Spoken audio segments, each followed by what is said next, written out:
എല്ലാവർക്കും rice with ഷജീസ് at ഷജീസ് ഇൻസ്പയറിന്റെ പുതിയൊരു എപ്പിസോഡിലേക്ക് ഹൃദ്യമായ സ്വാഗതം. ഞാൻ ഷോർട്ടിൽ പറഞ്ഞ പോലെ തന്നെ എല്ലാം തകർന്നു പോയി എന്ന് തോന്നുമ്പോൾ ജീവിതത്തിൽ ഇനി എനിക്ക് മുന്നോട്ട് പോകാനാകില്ല, ഇനി ഇവിടം കൊണ്ട് എല്ലാം കഴിഞ്ഞു എന്ന് നിങ്ങൾ വിചാരിക്കുന്ന അല്ലെങ്കിൽ ആ ഒരു സിറ്റുവേഷനിലൂടെയാണ് നിങ്ങൾ കടന്നു പോകുന്നതെങ്കിൽ ഈ വീഡിയോ നിങ്ങൾക്കുള്ളതാണ്. ജീവിതത്തിൽ എല്ലാം തകർന്നു പോയി അല്ലെങ്കിൽ എല്ലാം അവസാനിച്ചു എന്ന് തോന്നുമ്പോൾ നിങ്ങൾ ഇതുപോലെ ചെയ്തു നോക്കണം. നിങ്ങൾ തന്നെ നിങ്ങളോടൊന്ന് ചോദിച്ചു നോക്കി, അല്ലെങ്കിൽ നിങ്ങൾ ഈ ഒരു സിറ്റുവേഷനിലൂടെ ആയിരിക്കും കടന്നു പോകുന്നത്. ഇതിൽ ഏതെങ്കിലും ഒരു സിറ്റുവേഷൻ നിങ്ങൾക്ക് ഓപ്റ്റ് ആവുന്നുണ്ടോ എന്ന് നിങ്ങൾ നോക്കുക. ജീവിതത്തിൽ ഈ ഒരു സന്ദർഭങ്ങളിലൂടെ നിങ്ങൾ കടന്നു പോകുന്നുണ്ടോ, അല്ലെങ്കിൽ ഇപ്പോൾ കടന്നു പോയിക്കൊണ്ടിരിക്കുകയാണോ? ഒന്നാമതായിട്ട് ജോലി നഷ്ടപ്പെട്ട ഒരവസ്ഥ. രണ്ടാമതായിട്ട് ഫിനാൻഷ്യൽ പ്രശ്നങ്ങളിലൂടെ ഒരുപാട് ഫിനാൻഷ്യൽ ലയബിലിറ്റീസിലൂടെ നിങ്ങൾ കടന്നു പോകുന്നവരാണോ?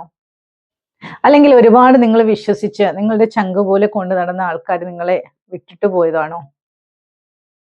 അല്ലെങ്കിൽ എത്രയൊക്കെ കിടന്ന് കഷ്ടപ്പെട്ട് രാപ്പകലോളം വർക്ക് ചെയ്തിട്ടും നിങ്ങൾക്കൊരു ഫിനാൻഷ്യൽ ഒരു സാമ്പത്തിക സ്വാതന്ത്ര്യത്തിലേക്ക് എത്താൻ പറ്റാത്തൊരവസ്ഥയിലൂടെ നിങ്ങൾ കടന്നു പോവുകയാണോ? അതുമല്ലെങ്കിൽ ഞാൻ ചെയ്യുന്ന പ്രാർത്ഥനകൾക്കൊന്നും എനിക്ക് ഉത്തരം കിട്ടുന്നില്ല എന്നുള്ള ഒരു സിറ്റുവേഷനിലാണോ നിങ്ങൾക്ക് ഇപ്പോഴുള്ളത്? എൻ്റെ ജീവിതം ഇവിടെ അവസാനിച്ചു എന്ന് നിങ്ങൾ വിചാരിക്കുകയാണോ? എങ്കിൽ ഒരു കാര്യം ഞാൻ നിങ്ങളോട് പറയട്ടെ, നിങ്ങളുടെ ജീവിതം തകർന്നു പോകുന്നില്ല, അല്ലെങ്കിൽ ഇതോടെ തീരുന്നില്ല. അതൊരു പുതിയ രൂപത്തിലേക്ക് മാറുകയാണ്. ഒരു ചെറിയ കഥയിലൂടെ നമുക്ക് നോക്കിയാലോ? ഒരു ഗ്രാമത്തില് 2 കർഷകരുണ്ടായിരുന്നു.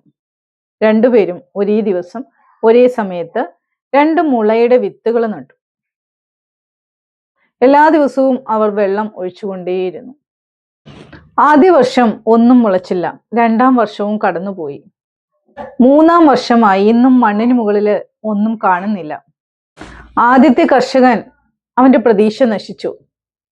അവൻ നോക്കുമ്പോൾ ഒന്നും കാണുന്നില്ല. അപ്പൊ അവൻ സ്വയം പറഞ്ഞു, ഈ വിത്ത് നശിച്ചു പോയി, ഇനി ഇതിന് വെള്ളം ഒഴിച്ചിട്ട് കാര്യമില്ല. അവൻ വെള്ളം ഒഴിക്കുന്നതൊക്കെ സ്റ്റോപ്പ് ചെയ്തു. എന്നാൽ 2ാമത്തെ കർഷകൻ പ്രതീക്ഷ കൈവിടാതെ അപ്പോഴും വെള്ളം ഒഴിച്ചുകൊണ്ടേയിരുന്നു. വർഷങ്ങൾ കടന്നുപോയി. 5ാമത്തെ വർഷമായി.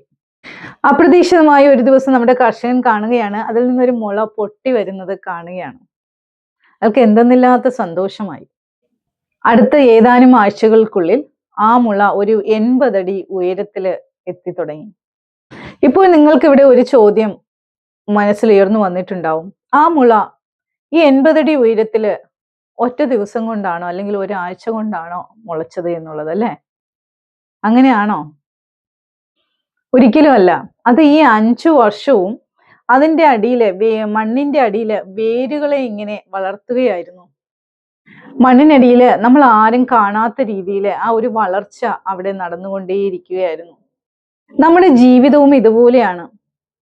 പലപ്പോഴും നമ്മൾ നമ്മുടെ ജീവിതത്തിൽ കാണുന്നത് പരാജയം, കണ്ണുനീര്, കാത്തിരിപ്പ്, നഷ്ടം, ഇതൊക്കെയാണ്, അല്ലേ?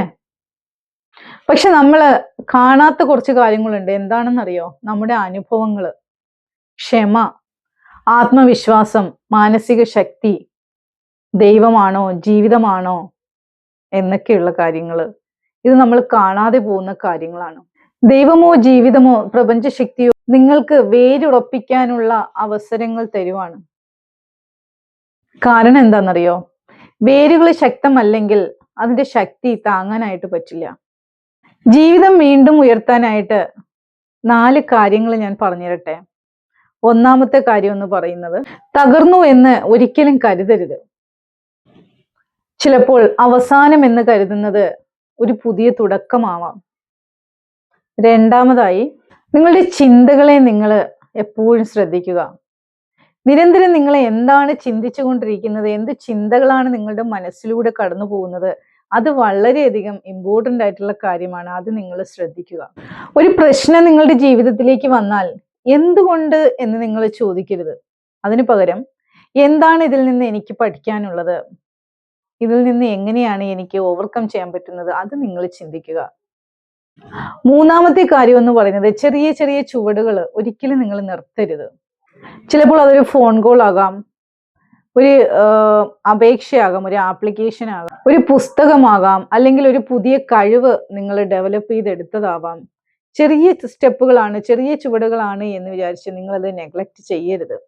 ഈ പറഞ്ഞ കാര്യങ്ങളിൽ ഏതെങ്കിലും ഒന്നാകാം നിങ്ങളുടെ ജീവിതത്തെ ഉയർത്തുന്നത്. അതുകൊണ്ട് തന്നെ അതൊരിക്കലും ചെറിയ സ്റ്റെപ്പാണ് എന്ന് കരുതി അതിനെ നിങ്ങൾ അവോയ്ഡ് ചെയ്യരുത്, നെഗ്ലക്റ്റ് ചെയ്യരുത്. ഇനി 4-മത്തെ കാര്യം എന്ന് പറയുന്നത്, വിശ്വാസം ഒരിക്കലും നഷ്ടപ്പെടരുത്. എപ്പോഴും നല്ല ഒപ്റ്റിമിസ്റ്റിക് ആയിരിക്കുക, ശുഭാപ്തി വിശ്വാസം ഉള്ളവരായിരിക്കുക നിങ്ങൾ. ഇന്ന് ഒന്നും നടക്കാത്തതുപോലെ നമുക്ക് തോന്നിയേക്കാം, പക്ഷെ അത് മണ്ണിനടിയിൽ നമ്മൾ നേരത്തെ പറഞ്ഞ പോലെ വിത്തുകളെ, വേരുകളെ ഉറപ്പിക്കുകയാണ് അത് ചെയ്യുന്നത്. അപ്പൊ അത് നമ്മൾ ആ ഒരു ഇമ്മീഡിയറ്റ് റിസൾട്ട് കണ്ടില്ല എന്ന് വിചാരിച്ചിട്ട് നിങ്ങൾ അവിടം കൊണ്ടൊന്ന് സ്റ്റോപ്പ് ചെയ്യരുത്. ജീവിതത്തിൽ എല്ലാം നഷ്ടപ്പെടുമ്പോൾ ഇപ്പോഴും നിങ്ങൾക്ക് ശക്തമായ ഒരു കാര്യം ബാക്കിയുണ്ട്. എന്താണെന്നറിയോ? വീണ്ടും തുടങ്ങാനുള്ള ശക്തി. ഇന്ന് നിങ്ങൾ കരയുന്നുണ്ടാവാം, പക്ഷേ ഈ കണ്ണുനീര് നാളത്തെ നമ്മുടെ വിജയത്തിന്റെ വെള്ളമായേക്കാം. അതുകൊണ്ട് തന്നെ ഒരിക്കലും നിങ്ങൾ പ്രതീക്ഷ കൈവിടരുത്. കാരണം മഴ ഏറ്റവും ശക്തമായി പെയ്യുന്നത് പലപ്പോഴും സൂര്യൻ ഉദിക്കുന്നതിന്റെ തൊട്ട് മുമ്പാണ്. നിങ്ങളുടെ ജീവിതത്തിലെ ഈ കാലഘട്ടം എന്ന് പറയുന്നത് ഒരു അവസാനമല്ല, ഒരു അത്ഭുതകരമായ പുതിയൊരു അധ്യായത്തിന്റെ തുടക്കമാണ് എന്ന് നിങ്ങൾ മനസ്സിലാക്കുക. ഈ വീഡിയോ നിങ്ങൾക്ക് ഇഷ്ടമായെങ്കിൽ തീർച്ചയായിട്ടും ലൈക്ക് ചെയ്യുക. ഞാൻ ഒരിക്കലും തോൽക്കില്ല എന്ന് നിങ്ങൾ കമന്റ് ബോക്സിൽ കമന്റ് ചെയ്യുക. ഈ ഒരു വീഡിയോ തീർച്ചയായിട്ടും ജീവിതത്തിൽ പ്രതീക്ഷ നഷ്ടപ്പെട്ട ഒരാളിന് നിങ്ങൾ ഷെയർ ചെയ്ത് കൊടുക്കുക. ഒരാളിൻ്റെയെങ്കിലും ലൈഫിൽ വെളിച്ചം പകരം കഴിഞ്ഞാൽ നമ്മൾ ധന്യരായി അല്ലേ? നിങ്ങളുടെ ജീവിതം തന്നെ മാറ്റുന്ന കൂടുതൽ ഇത്തരത്തിലുള്ള നല്ല വീഡിയോകളുമായി റൈസ് വിത്ത് ഷജീസ് എന്നും നിങ്ങളോടൊപ്പം ഉണ്ടാകും. എൻ്റെ പേര് ഷജീല ഹലീമ. ഞാനൊരു മൈൻഡ് പവർ ട്രെയിനറാണ്, ഒരു ഹോളിസ്റ്റിക് ലൈഫ് കോച്ചാണ്, ഒരു ചിൽഡ്രൻസ് കോച്ചാണ്. തീർച്ചയായിട്ടും നിങ്ങൾക്ക് പേഴ്സണൽ സെഷൻ അവൈലബിൾ ആണ്. നിങ്ങൾക്ക് പേഴ്സണൽ സെഷനിൽ പങ്കെടുക്കണമെന്ന് താല്പര്യമുള്ളവർ തീർച്ചയായിട്ടും നിങ്ങൾ വിചാരിക്കുന്ന ഒരു ലൈഫിലേക്ക് നിങ്ങൾക്ക് എത്താനായിട്ട് പറ്റും. നിങ്ങൾക്ക് അതിലേക്ക് എത്താനായിട്ട് വളരെ എളുപ്പമാണ്. അത് നിങ്ങളുടെ മൈൻഡ് സെറ്റ് ഒന്ന് കറക്റ്റ് ചെയ്താൽ മതി. അപ്പോൾ അത് എങ്ങനെയാണ്, എന്താ നമുക്ക് ചെയ്യേണ്ടത്, എല്ലാ ഗൈഡൻസും നിങ്ങൾക്ക് ലഭിക്കുന്നതാണ്. പേഴ്സണൽ സെഷനിൽ പങ്കെടുക്കാൻ താല്പര്യമുള്ളവർ തീർച്ചയായിട്ടും ഡിസ്ക്രിപ്ഷനിൽ നമ്പർ കൊടുത്തിട്ടുണ്ട്. ആ നമ്പറിൽ കൂടി നിങ്ങൾക്ക് എന്നെ കോൺടാക്ട് ചെയ്യാവുന്നതാണ്. അപ്പോൾ തീർച്ചയായിട്ടും എൻ്റെ ചാനൽ ഇതുവരെയും സബ്സ്ക്രൈബ് ചെയ്യാത്തവരുണ്ടെങ്കിൽ തീർച്ചയായിട്ടും ചാനൽ സബ്സ്ക്രൈബ് ചെയ്ത് നെക്സ്റ്റ് വീഡിയോയ്ക്ക് വേണ്ടിയിട്ട് കാത്തിരിക്കുക. താങ്ക്